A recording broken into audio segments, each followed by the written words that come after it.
देखो, दुनिया में कहते हैं कि स्वभाव अच्छा होना चाहिए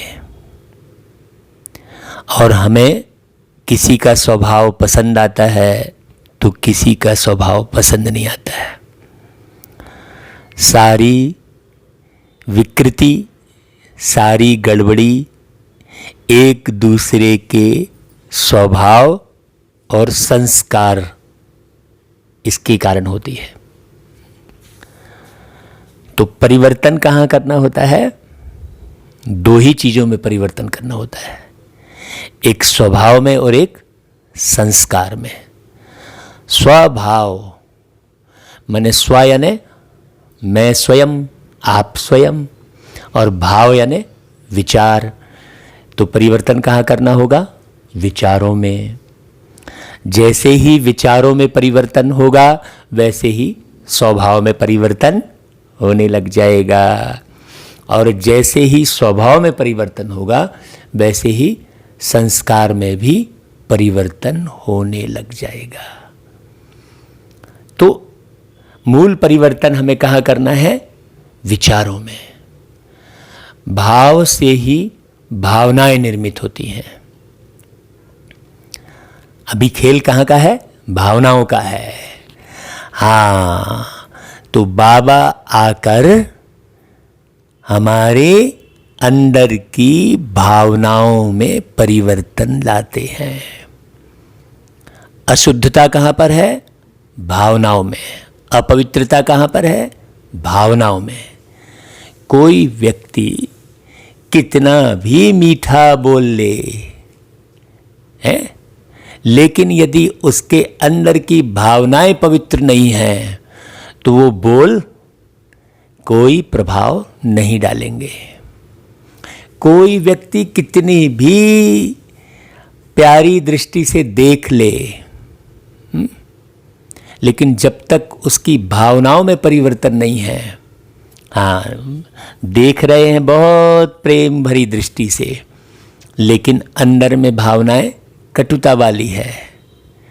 बात कर रहे हैं बहुत मीठे से, हैं, भाई भाई कर रहे हैं, हाँ, मम्मी मम्मी कर रहे हैं, बेटा बेटा कर रही है, मान लो माँ, बेटा माँ माँ कर रहा है, लेकिन अंदर की भावनाएं कुछ और हैं, अंदर की प्लानिंग कुछ और है, अंदर की सिचुएशन कुछ और है, अंदर की चाहत कुछ और है।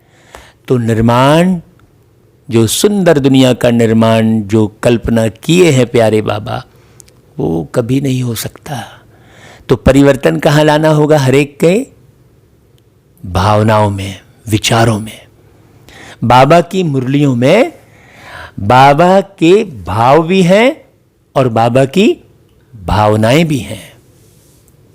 हम भाव तो सुन लेते हैं, अर्थात बाबा के विचार तो सुन लेते हैं, लेकिन अंदर की भावनाएं समझना मुख्य है।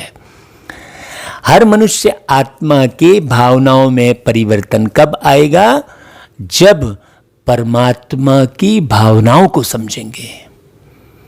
तो मुरली हम जो सुनते हैं उसमें हमें प्यारे बाबा की भावनाओं को पकड़ना है कि प्यारे बाबा की भावनाएं क्या हैं। जैसे बाबा कहते हैं, मैं आत्मा देखकर बात करता हूं, है ना। तो अब कोई भी बात उनकी जितनी भी होगी वो सब बेहद की होगी, हद की नहीं होगी। लेकिन बेहद की बात न समझने के कारण बहुत सारे बच्चे बाबा की बातों को हद में ले लेते हैं और हद का पुरुषार्थ करते हैं। जैसे मान लो उदाहरण के तौर पर बाबा ने कहा कि बच्चे, तुम आने वाले समय में वो सीन देखेंगे, वो दृश्य देखेंगे जब तुम घर से बाहर नहीं निकल सकेंगे। तो ये लाइन हम बाबा के बच्चों ने अभी की परिस्थिति को जोड़ दिया। जो परिस्थिति अभी तक दिख रही है, चल रही है कि घर से बाहर नहीं निकलने मिल रहा है, लॉकडाउन है, तो ये परिस्थिति तो फिर बदल जाएगी, लॉकडाउन खुल जाएगा। ऐसा भी समय आएगा जो तुम घर से बाहर नहीं निकल सकेंगे। तो एक बार तो लॉकडाउन हुआ और फिर खुल गया, तो क्या वो थोड़े समय की स्थिति है? बाबा तो आत्मा देख के बात कर रहे हैं कि तुम्हारी अवस्था एक दिन ऐसी बनेगी। बाबा को पूरा निश्चय है अपने तीव्र पुरुषार्थी बच्चों पर। तो बाबा हमेशा सच्चे बच्चों को देखकर बात कर रहे हैं, पवित्र बच्चों को देखकर बात कर रहे हैं, तीव्र पुरुषार्थी बच्चों को देखकर बात कर रहे हैं। अगर आप तीव्र पुरुषार्थी नहीं हैं तो बाबा की बातों को सुनकर तीव्रता लाएं। बाबा देवी देवता धर्म का निर्माण कर रहे हैं, तो बाबा इशारों में बातें करेंगे, क्योंकि बाबा ने पहले ही कहा कि समझाने पर जो समझता है वो मनुष्य, और जो इशारों पर समझते हैं वो देवता, और जो समझाने पर भी ना समझे वो शैतान। सीधी सी बात है। वो तो ना अच्छी बात सुनेगा, ना भावनाओं को की कद्र करेगा, ना किसी का रिगार्ड देगा। तो बाबा हमेशा इशारों में बात करते हैं कि तुम्हारी एक दिन ऐसी अवस्था होगी जो परम धाम, जो मेरा घर है। बाबा आत्मा देख के बात कर रहे हैं, तो आत्माओं की स्थिति ऐसी बनाने की बात कर रहे हैं कि परम धाम जो घर है वहां से नीचे उतरने की इच्छा ही नहीं होगी, निकल ही नहीं सकेंगे घर से बाहर। प्यारा बाबा और मेरा घर याद आता रहेगा, क्योंकि मुझ आत्मा का जो घर है वो तो परम धाम है ना भाई। तो अभी तो मुझे बाबा कहता है कि बच्चे तुम्हें सतयुग जाना है वाया शांति धाम, तो मुझे अपने घर की स्मृति सदा रहेगी, वहां से नीचे आने की इच्छा ही नहीं होगी। मैं हमेशा शांति में रहूंगा, चाहे कोई भी हलचल हो जाए दुनिया में, मैं शांति धाम में ही रहूंगा, घर से बाहर निकलूंगा ही नहीं। कम और गहरा अर्थ क्या हो गया कि मैं इस देह में बैठे बैठे हमेशा रियल शांत अवस्था में रहूंगा, रियल खुशी की अवस्था में रहूंगा। तो बाबा की बातें, बाबा के अंदर की भावनाओं को गहराई से जो बच्चा समझेगा वो यहाँ के किसी भी सरकमस्टांस से बाबा की कोई भी बात को नहीं जोड़ेगा। जब यहाँ के किसी भी सरकमस्टांस से, किसी भी परिस्थिति से, किसी के भी व्यवहार से व्यक्ति बाबा की बातों को, किसी भी कथा कहानी से बाबा की बातों को नहीं जोड़ेगा, तब वो अव्यक्त स्थिति कहलाएगी। तो ये बात बड़ी समझने की है। तो बाबा रोज मुरली में जो बातें बताते हैं वास्तव में उसमें बहुत प्यारी सी अंदर बाबा के दिल की भावनाएं होती हैं। क्यों? क्योंकि शब्द तो भाषा से बनते हैं, विचार भाषा से बनते हैं। तो इस संसार में तो न जाने कितनी भाषाएं हैं, हिंदी, अंग्रेजी, पंजाबी, गुजराती, ना जाने कितनी भाषाएं हैं। तो क्या बाबा सभी भाषाओं की जानकारी रखेंगे क्या? या जितने भाषा के लोग हैं उतनी भाषा में बातचीत करेंगे? तब तो निर्माण हो गया फुर्सत। फिर तो वास्तव में बाबा एक हिंदी भाषा को चुनकर अपनी भावनाओं को प्रदर्शित करते हैं, क्योंकि भावनाओं को एक बच्चा भी समझ लेता है, भावनाओं को जानवर भी समझ लेता है। जानवर के पास तो कोई हिंदी अंग्रेजी नहीं है, वो कैसे भावनाओं को समझ लेता है? मतलब ये सारी सृष्टि किस पर टिकी हुई है? भावनाओं पर टिकी है। आप गौर करें ना भाई आप शब्दों और जो है विचार जो भी है, तो हम अपन जो है बाबा की मुरली को हम किसी भी रूप में प्रस्तुत कर रहे हैं, ठीक है, वो एक मनोरंजन है, लेकिन वास्तव में हमें बाबा की भावनाओं को समझना है। तो आज 23 अप्रैल 2021 की मुरली में आप सुनेंगे तो बाबा की भावनाएं कमेंट करेंगे कि भाई ये जो बाबा ने बात बोली है उसमें बाबा की कौन सी भावना है, कितनी उसमें खुशी है, उसके अंदर में कितनी स्वर्णिम है वो भावनाएं। सारा खेल भावनाओं का ही तो है। स्वर्णिम भावनाएं होती हैं सतयुग में, और फिर चांदी के समान भावनाएं होती है त्रेता युग में। कापर के समान भावनाएं होती हैं द्वापर युग में, और लोहे के जैसी भावना हो जाती है कलयुग में। बाबा लोहे जैसी भावना को हीरे जैसी भावना में परिवर्तित करता है।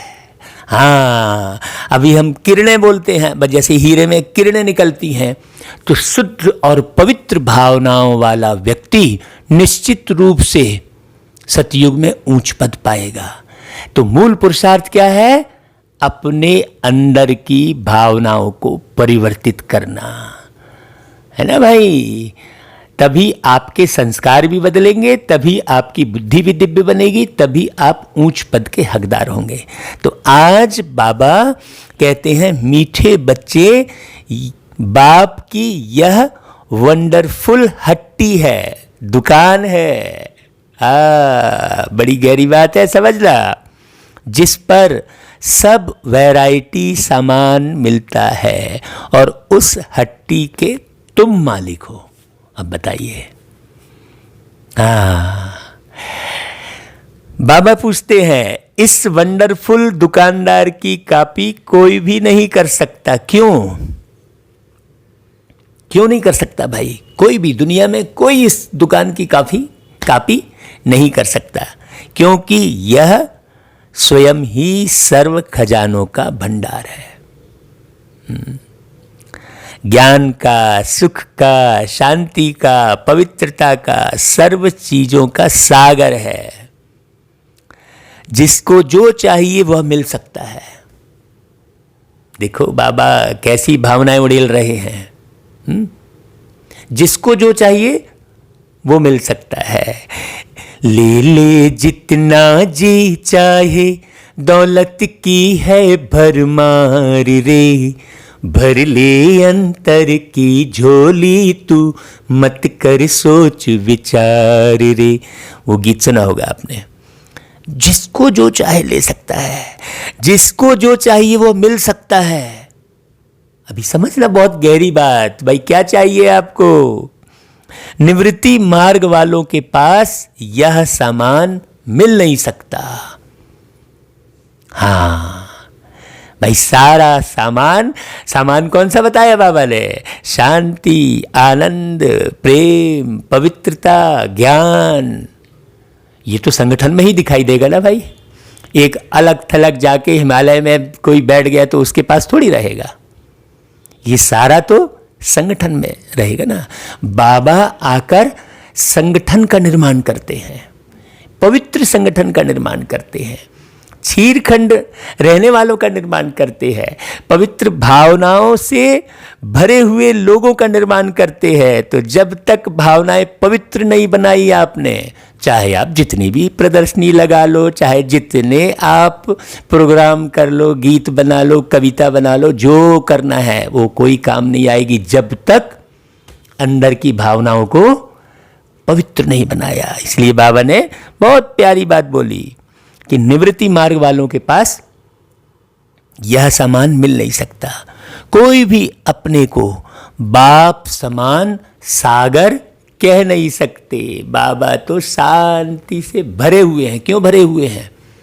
क्योंकि बाबा के मन में, बुद्धि में, संस्कार में, स्वभाव में किसी के लिए भी जरा सा भी कांटा नहीं है।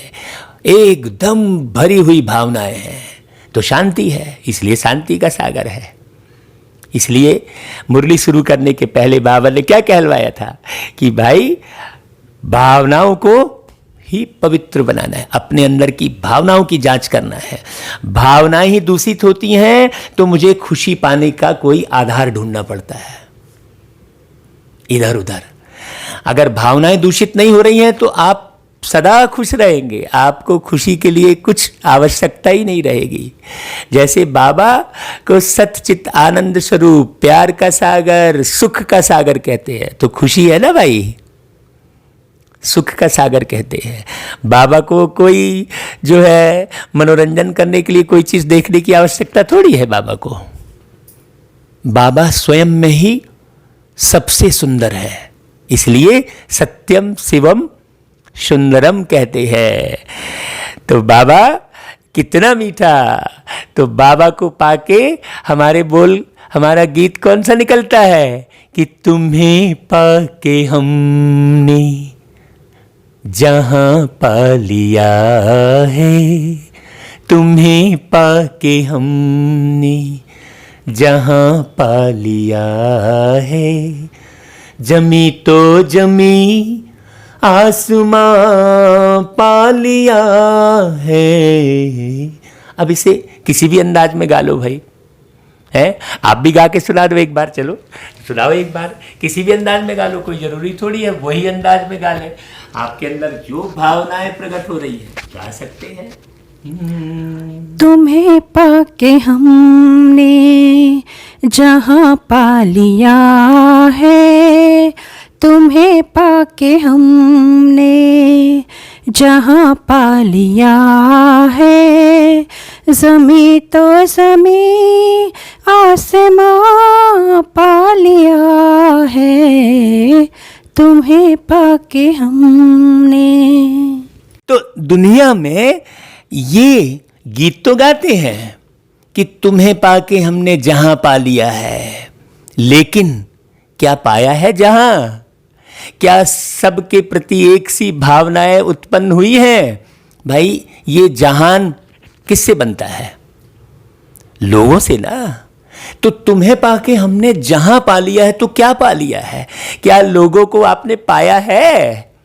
क्या प्रत्येक के प्रति भावनाएं वो पवित्र हुई है? सोचने की बात है। जरा जरा सी बात में अपनी भावनाओं को अशुद्ध कर लेते हैं लोग, छोटी छोटी सी बात में। हाँ, जरा से पैसे के लिए, जरा से व्यवहार के लिए, जरा से मान सम्मान के लिए है, भावनाएं ही गंदी करते हैं। आज जितनी भी आप विकृति देख रहे हैं दुनिया के अंदर में, वो सब दूषित भावनाओं का ही परिणाम है। आप जितनी भी बीमारियां देख रहे हैं, जितनी भी बीमारियां देख रहे हैं, जितने भी भ्रष्टाचार देख रहे हैं, वो सब दूषित भावनाओं का ही परिणाम है। तो बाबा सत्य विचार सुनाकर, सत्य ज्ञान सुनाकर भावनाएं परिवर्तित करने के लिए कह रहा है। आप महल भले बनाओ, खूब बनाओ रहने के लिए, तो रहने के लिए तो घर मकान महल बनाना ही पड़े। बाबा तो कहता है तुम सोने के महल बनाओ। बाबा की तो भावनाएं ये हैं कि तुम सोने के भवन बनाओ, लेकिन सोने जैसी भावनाएं भी तो हो। आप सोने के भवन बनाओ, इसका मतलब क्या हुआ कि सोने जैसी भावनाएं जब तक नहीं बनाओगे, उस स्वर्ण नगरी में नहीं जाओगे। यहां पर दिखाते हैं सुदामा को कि भाई सुदामा श्री कृष्ण जी के पास जाकर श्री कृष्ण जी प्यार लुटा रहे हैं, 16,108 पटरानियों के द्वारा सेवा करा रहे हैं, सारे महलों में सैर करा रहे हैं, 56 भोग खिला रहे हैं, लेकिन भावनाओं में क्या बैठा है सुदामा के कि कृष्ण जी क्या देंगे मेरे को विदाई। अरे ये जो दे रहा है ये तो लूट ले भाई, तू पहले इसका आनंद तो पूरा ले ले, है ना। लेकिन सुशीला घर बैठे पूरी भावनाएं उड़ेल रही है, घर बैठे वो भगवान का अनुभव कर रही है। ये गहरी बात है। तो पहले स्वर्ण नगरी किसको मिली? सुशीला को मिली। ये तो ईश्वर के दरबार से, द्वारकापुरी से फटीचर में ही वापस लौटे। तो देखो कहीं ऐसा ना हो जाए कि हम ज्ञान ज्ञान ज्ञान तो खूब सुना रहे हैं, लेकिन हमारी अवस्था सुदामा के जैसी ना हो जाए, हमारी अवस्था सुशीला के समान हो। तो पहले पहले स्वर्ण नगरी किसको मिली? हाँ, फिर ये सुदामा जब स्वर्ण नगरी में प्रवेश किए, अपनी सुदामा नगरी में, तो खुद ही नहीं जान पाए कि मैं किस नगरी में आ गया हूं। वो सुशीला को भी नहीं पहचान पाए। क्योंकि सुदामा ने द्वारकापुरी जाने के बाद भी अपने स्वरूप को नहीं बदला था। बारीक बातें हैं। कथा बस सुन लिया हमने, लेकिन कथा के मर्म को नहीं जाना तो चर्म का आकर्षण कभी समाप्त नहीं हुआ। तो बाबा कहते हैं ओम शांति। अब बच्चे बैठे हैं बेहद के बाप के सामने। क्या ऐसी भावना उत्पन्न हो रही है? आप मुरली सुन रहे हैं तो क्या ऐसा एहसास हो रहा है कि मैं बेहद के बाप के सामने बैठा हूं? पूछो अपने दिल से। हाँ, इनको बेहद का बाप भी कहा जाए तो बेहद का दादा भी कहा जाए। और फिर बेहद के बच्चे बैठे हैं और बाप बेहद का ज्ञान दे रहे हैं। देखो, हर शब्द में बाबा ने बेहद लगाया है।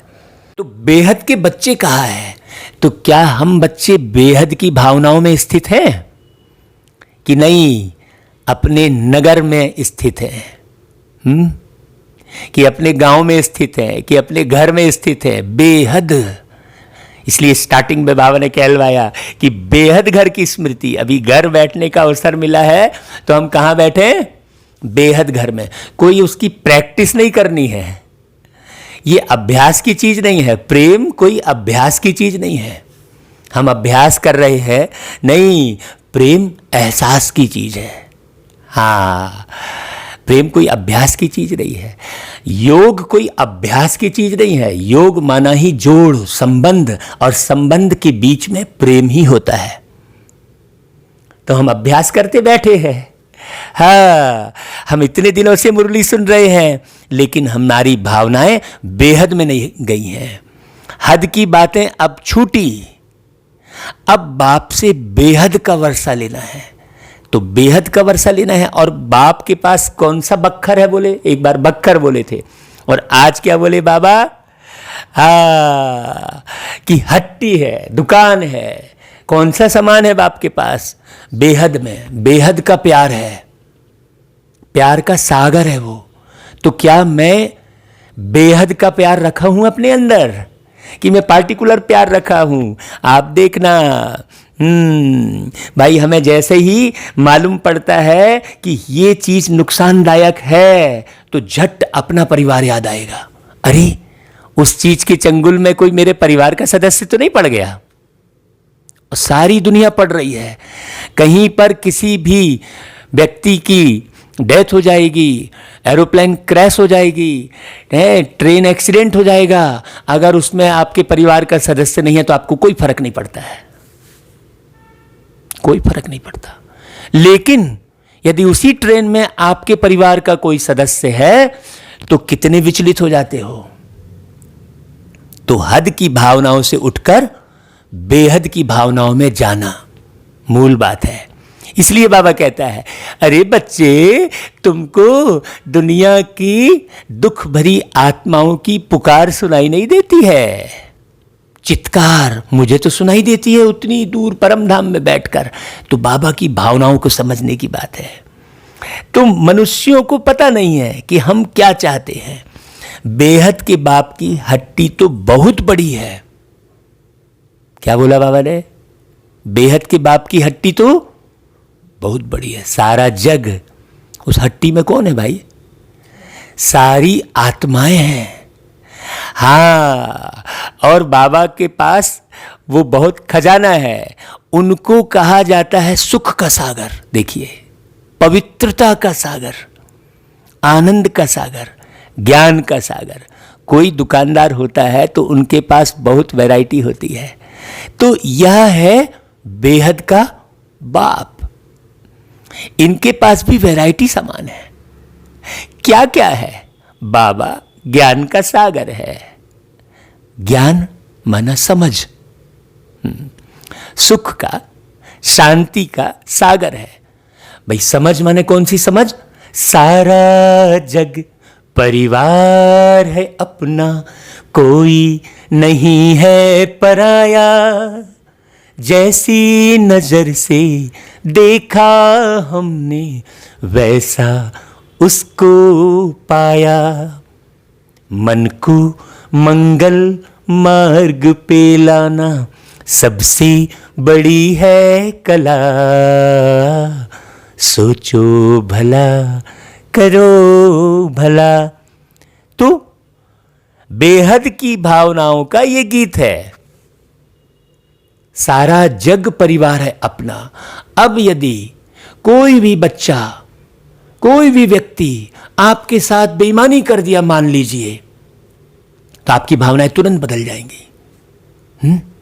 लेकिन यदि जिसके साथ प्रेम है उसने बेईमानी कर दी तो कैसा होगा? मान लो बेटे ने बेईमानी कर दी तो आप राहत लेंगे, नहीं कोई बात नहीं है, बेटा है, ठीक हो जाएगा, आप ऐसा बोलेंगे, ऐसा बोलेंगे। लेकिन दुनिया में यदि कोई आपके साथ बेईमानी कर दिया तो कैसी भावनाएं तुरंत बदल जाती हैं? बदलती हैं। कोई घर का बेटा यदि धोखा दे दिया तो भावनाएं फिर भी प्रेम में भरी रहेंगी। हाँ, कभी वो बेटा आ गया वापस तो प्रेम ही उड़े लोगे, वो धोखे को भूल जाओगे, भूल जाओगे धोखे को कि उसने धोखा दिया, प्रेम ही उड़े लोगे। लेकिन यदि कोई और धोखा दे दिया तो ये अपना और पराया, ये जो भावनाएं बैठी हुई हैं, हाँ, सतयुग क्या है? सब अपने हैं। हाँ, बहुत गहरी बात है। सतयुग मतलब सब अपने हैं। सतयुग तभी बनेगा भाई जब पूरी तरह आत्मा का रिलेशन होगा आत्मा से। मुरली तो बहुत सुन लिए, लेकिन उसके अर्क को जब तक नहीं जानेंगे बीमारी खत्म नहीं होगी। बाबा मुरलियों में अर्क दे रहे हैं तो बाबा कहते हैं उनके पास यह वंडरफुल अलौकिक सामान है। सुनो भाई, एक एक शब्द अच्छे से, फिर गाया भी जाता है। सुख करता, दुख हरता। अभी सोचो, तो सुख करता मतलब प्यारे बाबा के हर बोल, जो बोलने वाला कर्म कर रहे हैं, उससे सुख मिल रहा है। बाबा धरती पर आकर किराए का तन लेकर बोल रहे हैं, हमारा तो अपना खुद का तन है भाई। बाबा के पास तो किराए का तन है। बाबा के पास, बाबा को तो कुछ घंटे उस शरीर में रहना है, हमको तो एक शरीर में कई बरस मिले हैं, और कई बरस रहने के बाद भी हम वो प्यार नहीं लुटा पाते जैसा बाबा घंटे 2 घंटे में आकर, किराए के तन में आकर प्यार लुटा देता है। तो बाप समान बनना है बस कहेंगे हम, मुरली खूब ढेर सुनेंगे, लेकिन बाबा के वो जो स्वरूप है, बाबा के पास जो सामान है, वो हम कब आत्मसात करेंगे? सोचने की बात है। तो बाबा सुख करता है, यह एक ही दुकान ठहरी, और तो कोई का ऐसा दुकान है नहीं, तो कोई इसकी कॉपी कर ही नहीं सकता। चाहे कोई कुछ भी बोल ले कि परमात्मा यहां आए हैं, कि उस शहर में आए हैं, कि उस शहर में आए हैं, है? मधुबन कितना मधुर मधुर है, मधुबन कितना मधुर मधुर है, दिलवाला मधुबन का बाबा दिल में समाया है। मधुबन कितना मधुर मधुर है, मधुबन कितना मधुर मधुर है। भाई हम तो आत्मा की राग सुना रहे हैं भाई, इस गले की राग नहीं सुना रहे हैं। तो आप राग में और आवाज में मत जाना। तो बाबा मधुबन में आकर कैसा प्यार लुटाता है। तो बाबा कहता है देखो, यह एक ही दुकान है। ब्रह्मा विष्णु शंकर के पास क्या सामान है? बताओ भाई, क्या सामान है ब्रह्मा विष्णु शंकर के पास? कुछ भी नहीं। सबसे ऊंचा सामान है शिव बाप के पास, इसलिए उनकी महिमा गाई जाती है। तुमेव माता च पिता तुमेवा, तुमेव बंधु च सखा तुमेवा, तुमेव विद्या द्रविणम तुमेवा, तुमेव सर्वम मम देव देवा। गाते भी हो, लेकिन वो अनुभव करने की बात है। मंत्र तो गा लिए, लेकिन समझने की बात है भाई। तो ऐसी महिमा कभी किसकी गाई नहीं जाती। हाँ, आज सुबह अमृत बेले मुझे बाबा ऐसा महसूस हो रहा था कि जैसे सबसे प्यारा बेटा मेरा बाबा है, सदा का साथी मेरा बाबा है, मेरे बुढ़ापे का सहारा मेरा बाबा है। ये 100% सच्चाई है। क्यों? क्योंकि बाबा अशरीरी है। जितना प्यारा बेटा बाबा बन सकता है, इस दुनिया में कोई और दूसरा बन ही नहीं सकता। क्यों? क्योंकि सर्व आत्माओं के अपने अपने शरीर हैं। तो वो बनकर भी बेचारा वो पार्ट नहीं अदा कर सकता जो बाबा कर सकते हैं, क्योंकि बाबा किसी शरीर में नहीं बंधे हैं।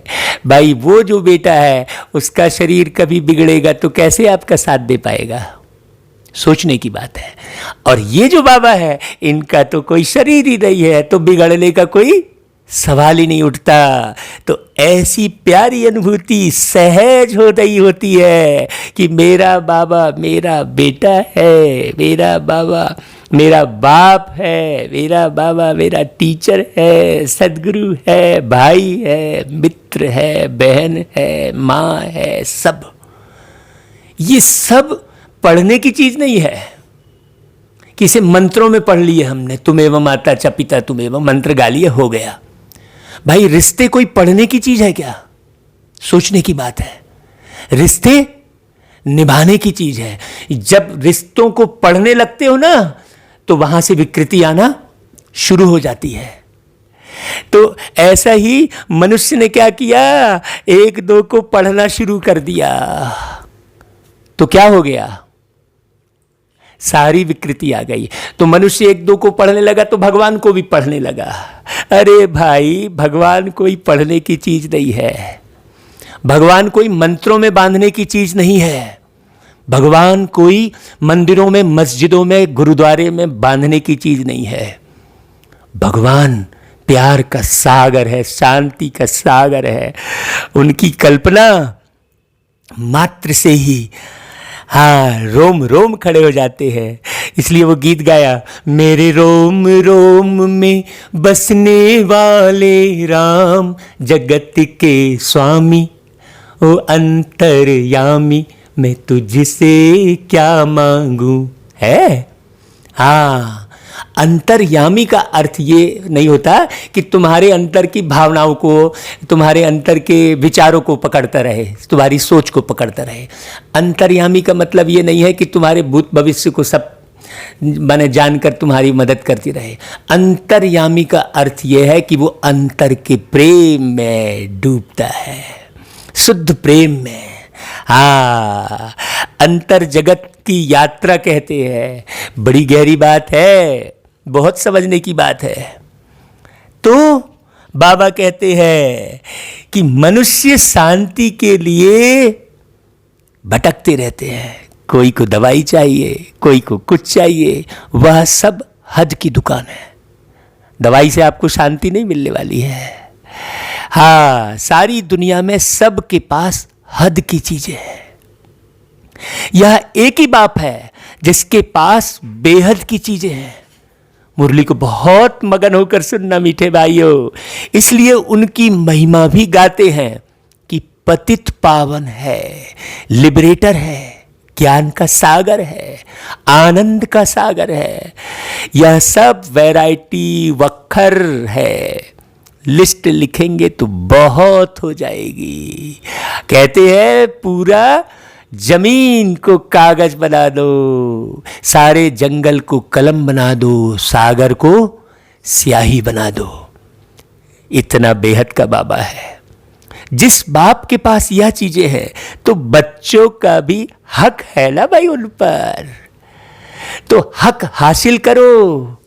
कैसे हक हासिल करते हैं? उनके जैसा बनकर।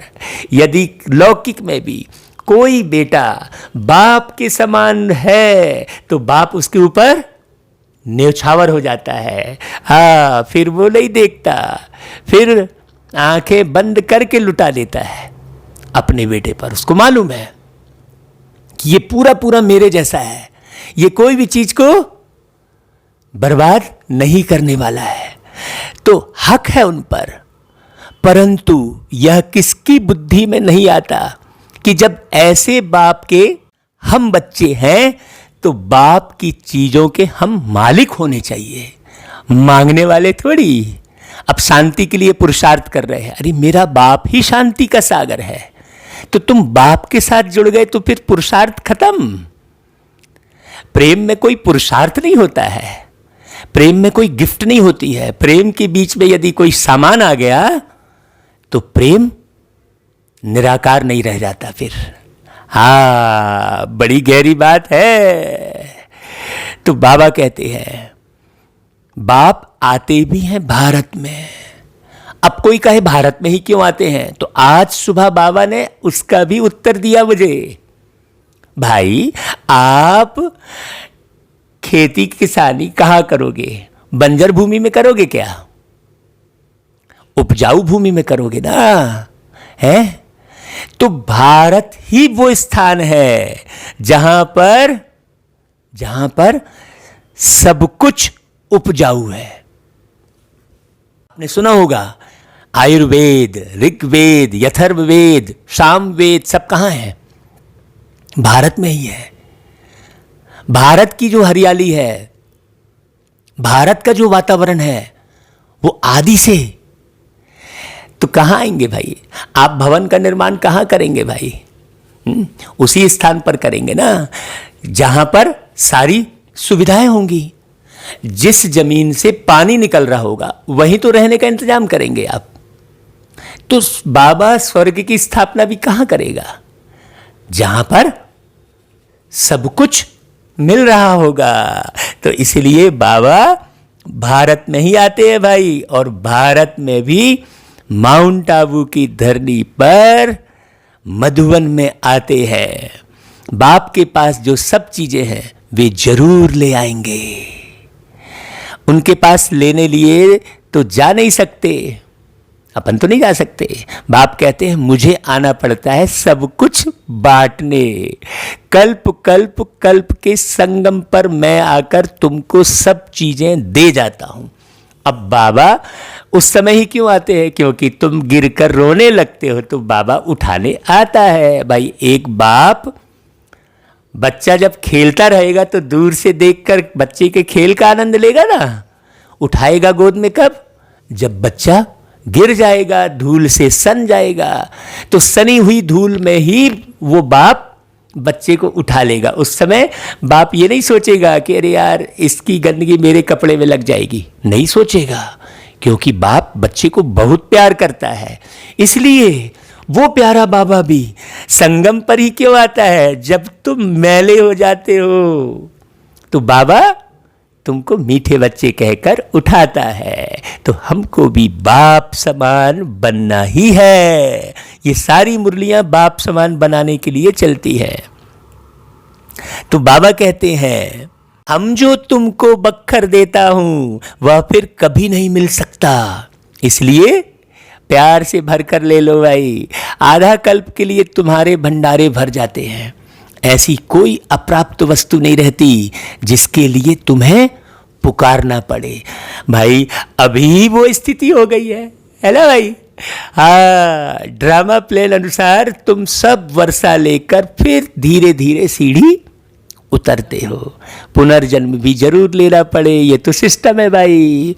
क्योंकि तुम आ जाते हो महलों में तो वहां घिर जाते हो, तो फिर वापस तुम फिर महलों में रहने के लिए करते हो, तो तुम ही खुद जन्म लेते हो। हाँ, लेते ही हो, ये तुम्हारी मर्जी है। 84 का चक्र कहते हैं, परंतु अर्थ नहीं समझते। 84 के बदले 84 लाख जन्म कह देते हैं। माया भूल करा देती है, भटक जाते हैं देह के जाल में फंसकर। क्यों? क्योंकि हम यहाँ के हर देह से प्रीत करने लगते हैं। कुत्ता पालेंगे तो उस कुत्ते की देह से भी प्रीत करने लगेंगे। हाँ, तो फिर बुद्धि भी वैसे ही काम करने लगती है। फिर लगता है कि हाँ हम ऐसा जन्म लेते होंगे। हाँ, क्योंकि हमारी बुद्धि बाप से पूरी तरह से हट जाती है, आत्मा और परमात्मा का ज्ञान ही नहीं रह जाता। यह अभी तुम समझते हो, फिर तो यह सब भूल जाएंगे। इस समय वक्खर लेते हैं, सतयुग में राजाई करते हैं। हाँ, भूल क्यों जाएंगे भाई? क्योंकि बाबा इतनी खुशी दे देते हैं कि वो खुशी मर्ज हो जाती है, फिर ज्ञान की आवश्यकता नहीं रहती है। वो पूरा जीवन फिर आगे का खुशियों वाला ही रहता है। तो इसलिए ये ज्ञान लोप हो जाता है। बाबा कह रहे हैं भूल जाएंगे।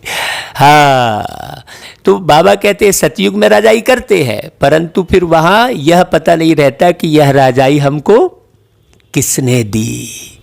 बाबा को तो भूल जाते हैं। लक्ष्मी नारायण का राज्य कब था, स्वर्ग के सुख गाए भी जाते हैं।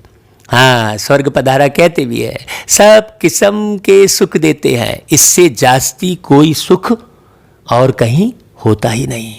फिर वह सुख भी प्राय लोप हो जाता है। आधा कल्प के बाद रावण आकर सब सुख छीन लेते हैं। रावण आकर मतलब रावण कोई चैतन्य में तो नहीं है ना भाई, ये रावण शब्द बाबा को कहना पड़ता है। किसको गुस्सा करते हैं तो कहते हैं तेरी कला काया ही खत्म हो गई है। बाबा ने उदाहरण दिया, क्योंकि हम स्वार्थी हो जाते हैं, तो स्वार्थ के कारण हमें क्रोध आने लगता है, स्वार्थ के कारण हमें लोभ आने लगता है। स्वार्थी क्यों हो जाते हैं? क्योंकि हम स्वयं को अर्थी समझने लगते हैं। हाँ, जो देह है वही समझने लगते हैं, तो स्वार्थी हो जाते हैं। आप अगर स्वार्थी शब्द का संधि विच्छेद करेंगे तो कितना गहरा क्लियर होगा। तो हे मेरी मीठी आत्मा भाइयों बहनों, स्वयं को अर्थी मत समझो। ये देह समझ रहे हो मतलब अर्थी ही बनने वाली है ना भाई ये देह, तो कितना झूठा हो गया, इसलिए स्वार्थी हो जाते हैं। तो वहां से इसलिए बाबा कहते हैं कि भाई ये सारे पाप की जड़ देह का भान, बार बार आता है ये देह का बाल। इसमें कितनी खुशी है अब बताओ। ये मुरली की खुशी प्राप्त करने के बाद और कहीं खुशी ढूंढने की आवश्यकता ही नहीं पड़ती है, ना तो कोई गीत में ना कोई संगीत में। बाबा कहते हैं अरे ये बच्चे कैसे गीत संगीत में लगे हैं। हाँ भाई चलो, रिफ्रेश होने के लिए गीत सुन रहे होंगे, अनरिफ्रेश हो गए होंगे। आज हम जब सवेरे नहा रहे थे तो हमें ये लगा कि पहले जब हम नहाते थे तो बड़ा फ्रेश महसूस करते थे। अभी तो वो फ्रेश व्रेश वाली कोई बात ही नहीं है, क्योंकि अभी तो हम सदा ही फ्रेश हैं। तो पहले लगता था अब नहा लिया अब अच्छा लगा, अब वो ये खा लिया अब अच्छा लगा, अब सो लिया अब अच्छा लगा। ये इसी चक्कर में फंसे थे, नहाना खाना सोना। भाई वो तो शरीर की रूटीन है भाई, उसे तो तुम्हें करना ही है, लेकिन वो तुम्हारे साथ फ्रेश होने के रूप में जुड़ जाए तो देखो कितने उलझे हुए हैं हम। सोचने की बात है भाई, मैं आत्मा तो सदा ही फ्रेश हूं। कितनी है गहरी बात। तुम भी जो सर्वगुण संपन्न 16 कला संपूर्ण थे, वह कलाएं सब खत्म हो गई। कहते हैं ना भाई, गुस्सा किया तो तेरी काया कला सब खत्म हो गई, कला काया। एक बाप के सिवाय और कोई की इतनी महिमा नहीं है। बाबा कितना मीठा। हाँ, हमारी मीठी जाल की दादी कहती थी, ओ बाबा तू इतना मीठा, तुझे खा जाऊं, ऐसा बोलती थी दादी। तो कहते हैं ना, पैसा हो तो लाड़ काना घूम कर आओ। हाँ भाई, कहते हैं ना भाई, अगर तुम्हारे पास वो भावनाएं हैं तो भाई कितना तुम फरिश्ते रहोगे। हाँ, सब तरफ घूमोगे, बैठे बैठे ही सब जगह का आनंद लेते रहोगे, पता ही नहीं लगेगा, तुम आनंद में ही भरे रहोगे। तुम विचार करो कि स्वर्ग में कितना अकिचार धन माल था, अभी वह थोड़े ही है, सब गुम हो जाता है। अभी तुम उसका अभिमान कर रहे हो। हाँ, थोड़ा सा पद पा लिए कहीं का भी, चाहे वो राजनीति का हो, चाहे अध्यात्म का हो, चाहे धर्म का हो, कहीं का भी पद पा लिए, कितना गुमान रहता है। बाबा कहते हैं हाँ, सतयुग में कितना था, अभी तो कुछ भी नहीं है। कितना ऊंचा पद, कितना महल, अभी वह थोड़ी है, सब गुम हो जाता है। धर्म भ्रष्ट कर्म भ्रष्ट बन जाते हैं, तो धन माल भी गुम हो जाता है, फिर नीचे गिरने लग पड़ते हैं। बाप समझाते हैं, तुमको इतना धन दिया, तुमको हीरे जैसा बनाया, फिर तुमने धन माल कहाँ गंवा दिया भाई? भाई प्रश्न कर रहे बाबा, कहाँ गंवा दिया? देह के भान में गंवा दिया। उत्तर यही है, सीधा सीधा। सारा कहाँ गंवा दिया? देह के भान में। अब फिर बाप कहते हैं कि अपना वर्षा पुरुषार्थ करके ले लो। ले लो बच्चे, कह रहे बाबा। तुम जानते हो कि बाबा हमको फिर से स्वर्ग की बादशाही दे रहे हैं और कहते हैं, हे बच्चे मुझे याद करो तो तुम्हारे ऊपर जो कट है वह निकल जाए। कितनी मेहनत कर रहे बाबा, कितना प्यार से भर के बोल रहे हैं। फिर बच्चे कहते, बाबा हम भूल जाते हैं। यह क्या भाई है? क्या तुम मेरे प्यार को नहीं समझ रहे हो? बाबा उदाहरण देते हैं कि कन्या जब शादी करती है तो पति को कभी भूलती है क्या? बच्चे कभी बाप को भूलते हैं क्या? भाई ये बाप तो दाता है। वर्षा बच्चों को लेना है तो जरूर याद करना पड़े। बाप समझाते हैं, मीठे मीठे सिकिलदे बच्चे याद की यात्रा में रहेंगे तो विकर्म विनाश होंगे और कोई उपाय नहीं है। तुम्हें पता ही नहीं है कि तुमने कितने विकर्म किए हैं, लेकिन बाप को तो पता है ना। अब बच्चा जब छोटा रहता है तो उसे थोड़ी मालूम है कि वो कहां गिरा। वो तो बाप को मालूम है ना, कहां गिरा, कहां चोट लगी। बच्चे को तो कुछ पता ही नहीं रहता है। तो तुम्हें भी पता नहीं है ना बच्चे। बाबा कह रहा है कि तुम कैसे गिरते गिरते कितनी जगह तुम चोट खाए हो। बाबा को दर्द होता है क्योंकि बाबा आत्मा को जान रहा है ना। तो इसलिए सिकिलदे बच्चे कह रहा है, ओ मेरे बिछड़े हुए बच्चे, तुम ये करो। भक्ति मार्ग में तीर्थ यात्रा, गंगा स्नान आदि जो करते आए हो तो सीढ़ी नीचे उतरते ही आए हो। अब तुम्हें सच्ची यात्रा प्यारे बाबा सिखा रहे हैं। उसमें तो ऊपर तुम चढ़ ही नहीं सकते। भक्ति मार्ग के जो करते आए, लौ नहीं कहता सबकी उतरती कलाई है। या जो कहते हैं कि फलाना मुक्ति में गया, यह पूरा झूठ बोलते हैं। कोई मुक्ति में तो जाता नहीं है, वापिस कोई जा नहीं सकते। अगर मान लीजिए मुक्ति में गया बोलते तो फिर ये गीत क्यों गाते कि दुनिया से जाने वाले जाने चले जाते हैं कहाँ, कैसे ढूंढे कोई उनको नहीं कदमों के भी निशान। तो अगर मुक्ति में गए तो ये गीत बनता ही नहीं, ये उपजता ही नहीं, किसी के विचार में ही नहीं आता। और कैसे सब सुन रहे थे इस गीत को, तब तो आज तलक भी याद है भाई। तो सोचने की बात है। मुक्ति में कोई जाता ही नहीं है। बाबा आए हैं तुमको 16 कला संपूर्ण बनाने। तुम ही गाते थे कि मुझ निर्गुण हारे में कोई गुण नहीं। तो अब किस बात का अभिमान कर रहे हो भाई? जब तुम मंदिर में गा रहे हो तो वहां क्या झूठ बोल रहे हो तुम भगवान के सामने में? आप गा रहे हो ना कि मुझ निर्गुण हारे में कोई गुण नहीं। गा रहे हो ना, मैं मूरख खल कामी कृपा करो भरता। गाते हो ना, तो फिर अभिमान किस बात का कर रहे? जब मंदिर में गा रहे हो सब के सब, तो लड़ाई तो होनी ही नहीं चाहिए। बाबा कहते हैं अभी तुम जानते हो कि बाप गुणवान बनाते हैं। हम ही गुणवान पूज्य थे। हमने वर्षा लिया था, 5000 वर्ष हुए। बाप भी कहते हैं कि तुमको वर्षा देकर गए थे। शिव जयंती, रक्षाबंधन, दशहरा आदि मनाते भी हैं, फिर भी कुछ समझते नहीं है।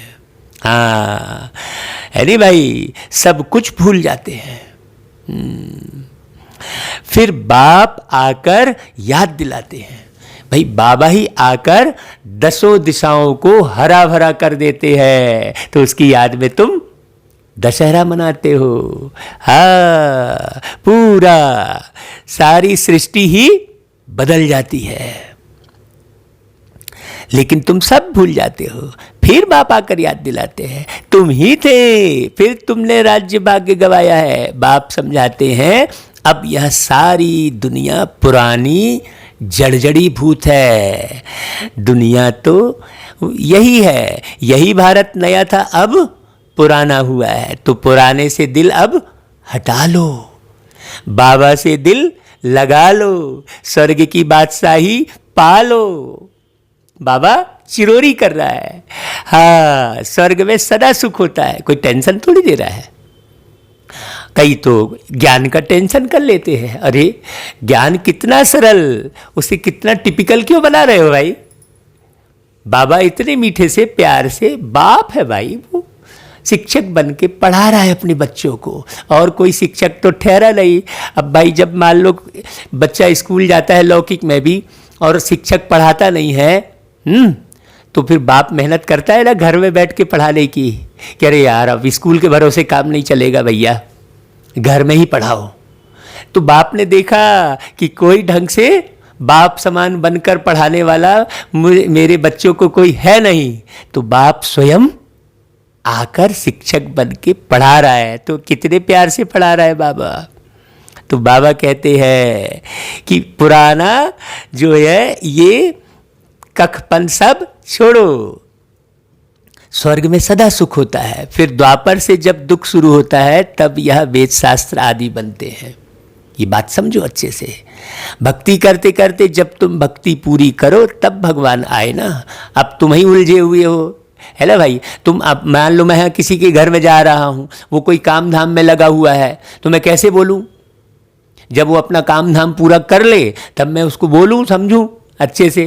तो ऐसा ही वो बाप भी देखता रहता है कि हाँ ये वेद शास्त्र सब लगे हुए हैं, तो कैसे करे? जब पूरी भक्ति हो जाती है तब आऊं तुम्हारी, है। जब तुम हताश हो जाओ, दुखी हो जाओ, है ना भाई, जब तुमको भरोसा ही उसमें है तो तुम लटके बैठे हो, तो हम चाह कर भी तुम्हारा परिवर्तन नहीं कर सकते, क्योंकि तुम्हारी पूरी नहीं हुई भक्ति। तब भगवान आए ना, तो ब्रह्मा का दिन ब्रह्मा की रात आधा आधा होगा ना भाई। बाबा ने कल की मुरली में कहा था 12 घंटे रात 12 घंटे दिन, ज्ञान दिन भक्ति रात। उन्होंने तो कल्प की आयु उल्टी सुल्टी कर दी है। तो पहले पहले तुम सबको बाप की महिमा बैठ सुनाओ। बाप ज्ञान का सागर, शांति का सागर है। कृष्ण को थोड़े ही कहेंगे निराकार पतित पावन सुख का सागर, नहीं, उनकी महिमा ही अलग है। रात दिन का फर्क है। शिव को कहते ही हैं बाबा, कृष्ण बाबा अक्षर ही नहीं सौंपता। कितनी बड़ी भूल है। फिर छोटी छोटी भूलें करते 100% भूल गए हैं। बाप कहते हैं सन्यासियों से कभी यह सौदा मिल न सके, वह है ही निवृत्ति मार्ग के, तुम हो प्रवृत्ति मार्ग वाले। तुम संपूर्ण निर्विकारी थे, वाइसलेस वर्ड थी, यह है विशेष वर्ड। फिर कहते हैं क्या सतयुग में बच्चे पैदा नहीं होते? वहां भी तो विकार था। अरे वह है ही संपूर्ण निर्विकारी दुनिया, संपूर्ण निर्विकारी। फिर विकारी कैसे हो सकते हैं? आप कृष्ण जी को कहते ही हो संपूर्ण निर्विकारी, तो फिर विकारी कैसे होंगे भाई? सोचने की बात है। यहाँ तो किसी को संपूर्ण निर्विकारी नहीं कहेंगे ना। फिर सतयुग में सब इतने मनुष्य हों, यह कैसे हो सकता है? वहाँ इतने मनुष्य थोड़े ही होते हैं। भारत के सिवाय और कोई खंड होते ही नहीं। वह कहते भी है हम मान नहीं सकते, दुनिया तो सदैव भरी हुई रहती है, कुछ भी समझते नहीं।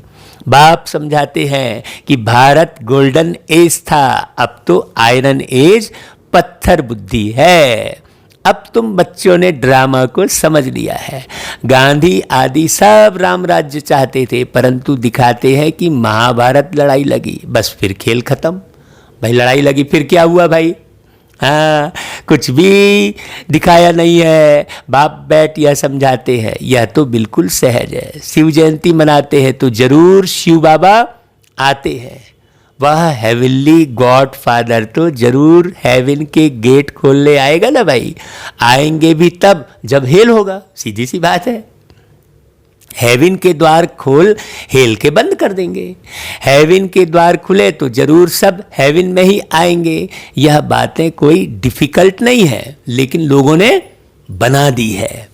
महिमा सिर्फ एक बाप की है, शिव बाबा की एक ही हट्टी है, वह है बेहद का बाप। बेहद के बाप द्वारा भारत को स्वर्ग का सुख मिलता है। बेहद का बाप स्वर्ग स्थापन करता है, बरोबर बेहद का सुख था। फिर हम हेल में क्यों पड़े हैं भाई, क्यों बुद्धि को लगाए हैं, या कोई भी नहीं जानते। बाप समझाते हैं कि तुम ही थे, फिर तुम ही गिरे हो। देवताओं को ही 84 जन्म लेने पड़ते हैं, अभी आकर पतित बने हैं, उनको ही फिर पावन बनना है। बाप का भी जन्म है तो रावण का भी जन्म होता है, या किसको भी पता नहीं। कोई से भी पूछो तो रावण को कब से जलाते हो, तो कहेंगे वह तो अनादि चलता आता है। यह सब राज बाप समझाते हैं। उस बाप की एक ही हट्टी की महिमा है। सुख शांति पवित्रता मनुष्य से मनुष्य को नहीं मिल सकती। सिर्फ एक को थोड़े ही शांति मिली थी। एक झूठ बोलते हैं कि फलाने से शांति मिली। अरे शांति तो मिलनी है शांति धाम में। यहाँ तो एक को शांति होगी, फिर दूसरा अशांत करेंगे तो शांति में रह ना सके। सुख शांति पवित्रता सब चीज़ों का व्यापारी एक ही शिव बाबा है। उनसे कोई आकर व्यापार करे, उनको कहा ही जाता है सौदागर। पवित्रता सुख शांति संपत्ति सब कुछ उनके पास है। पानी उसी का, भूमि उसी की, सब कुछ उसी महान का। ना ये तेरा ना ये मेरा। गीत तो सुनते हैं लेकिन ये स्मृति नहीं रहती है। बाबा कहते हैं कि कोई बिरला ही आकर उनसे व्यापार करे। वहाँ अप्राप्त कोई वस्तु नहीं। स्वर्ग का तुम राज्य पाते हो, बाप तो देने आए हैं। लेने वाले लेते लेते थक जाते हैं। मैं आता ही हूँ देने लिए और तुम ठंडे पड़ जाते हो लेने में। कहते हैं अरे भाई अब हम क्या करें, बहुत हो गया, ऐसा कहते हैं। बच्चे कहते हैं बाबा माया के तूफान आते हैं। पद भी बहुत ऊंचा पाना है, स्वर्ग के मालिक बनते हो, या कम बात है क्या? तो मेहनत तो करनी पड़े ना भाई। श्रीमत पर चलते रहो। बखर जो मिलता है वह फिर औरों को भी देना पड़े, दान करना पड़े। भाई किसी भी चीज़ का व्यापार करोगे तो सबको देना पड़े ना भाई, तब तो फायदा होगा। पवित्र बनना है तो 5 विकारों का दान जरूर देना है, मेहनत करनी है, बाप को याद करना है, तब ही कट उतरेगी। मुख्य है याद। प्रतिज्ञा भल करो कि बाबा हम विकार में कभी नहीं जाएंगे, किसी पर क्रोध नहीं करेंगे, परंतु याद में जरूर रहना है, नहीं तो इतने पाप कैसे विनाश होंगे। बाकी नॉलेज तो बड़ी सहज है। 84 जन्म का चक्र कैसे लगाया है यह किसको भी तुम समझा सकते हो। बाकी याद की यात्रा में मेहनत है। भारत का प्राचीन योग मशहूर है। क्या ज्ञान देते हैं? मन मना भव, अर्थात मामेकम याद करो तो तुम्हारे विकर्म विनाश होंगे। तुम गाते भी थे, आप जब आएंगे तो और संग तोड़ एक संग जोड़ेंगे, तुम पर बलिहार जाएंगे, तुम्हारे सिवाय और कोई याद नहीं करेंगे। प्रतिज्ञा की है फिर भूल क्यों जाते हो?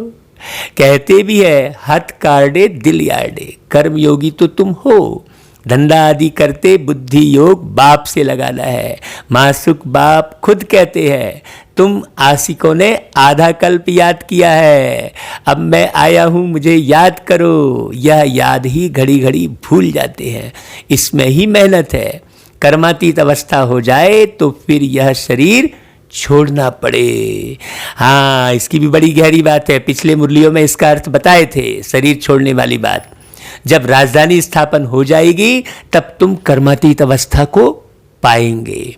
अभी तो सभी पुरुषार्थी है। सबसे जास्ती मम्मा बाबा याद करते हैं। सूक्ष्मतन में भी वे देखने में आते हैं। बाप समझाते हैं मैं जिसमें प्रवेश करता हूँ वह बहुत जन्म के अंत वाला जन्म है। वह भी पुरुषार्थ कर रहे हैं। कर्मातीत अवस्था में अभी कोई पहुँच नहीं सकते। कर्मातीत अवस्था आ जाए तो फिर यह शरीर रह नहीं सकता। बाबा तो बहुत अच्छी रीति समझाते हैं। अब समझने वालों की बुद्धि पर है भाई। हेवनली गॉड फादर एक ही है, उनके पास ही ज्ञान का सारा वक्खर है, वही जादूगर है। और कोई से सुख शांति पवित्रता का वर्षा मिल ना सके। बाप बहुत अच्छी रीति समझाते हैं। बच्चों को धारण कर और धारण कराना है, अकेले नहीं। जितना धारण करते हैं उतना वर्षा लेते हैं। दिन प्रतिदिन बहुत तरावटी माल मिलता है। लक्ष्मी नारायण देखो कितने मीठे हैं, उन जैसा मीठा बनना चाहिए। अच्छा, मीठे मीठे सिकिलदे बच्चों प्रति माता पिता बाप दादा का याद प्यार और गुड मॉर्निंग। रूहानी बाप की रूहानी बच्चों को नमस्ते। और कोई भी सत्संग में ऐसे कहते हैं क्या? हैं? यह हमारी बिल्कुल ही नई भाषा है जिसको स्पिरिचुअल नॉलेज कहा जाता है। अच्छा भाई, सार सुन लो। बाप द्वारा जो सुख शांति पवित्रता का वक्खर मिला है वह सबको देना है। पहले विकारों का दान दे, पवित्र बनना है, फिर अविनाशी ज्ञान धन का दान करना है। भाई खुद ही पवित्र नहीं बने और बस मिलावटी माल लेके जाओगे तो थोड़ी बिकेगा। हाँ, तो पहले शुद्ध खुद बनना है, देवताओं जैसा मीठा बनना है। जो बाप दादा से प्रतिज्ञा की है उसे सदा याद रखना है और बाप की याद में रहकर विकर्म भी विनाश करने हैं। कल की मुरली में इसके बारे में डिटेल बताए थे, पुनः सुन लेना भाई। अच्छा, वरदान अपने प्रति व सर्व आत्माओं के प्रति लॉफुल बनने वाले law maker so new world maker भव। जो स्वयं प्रति लॉफुल बनते हैं वही दूसरों के प्रति भी लॉफुल बन सकते हैं।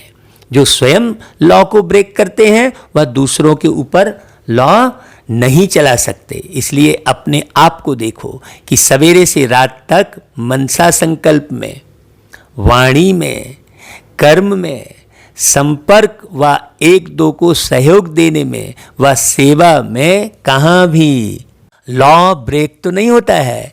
जो लॉ मेकर है वो लॉ ब्रेकर नहीं बन सकते। जो इस समय लॉ मेकर बनते हैं वही peace maker, new world maker बन जाते हैं। अच्छा भाई, फिर स्लोगन, कर्म करते कर्म के अच्छे व बुरे प्रभाव में न आना ही कर्मातीत स्थिति है। ये बात पहले बताए थे, है ना भाई? अच्छा भाई, ओम शांति।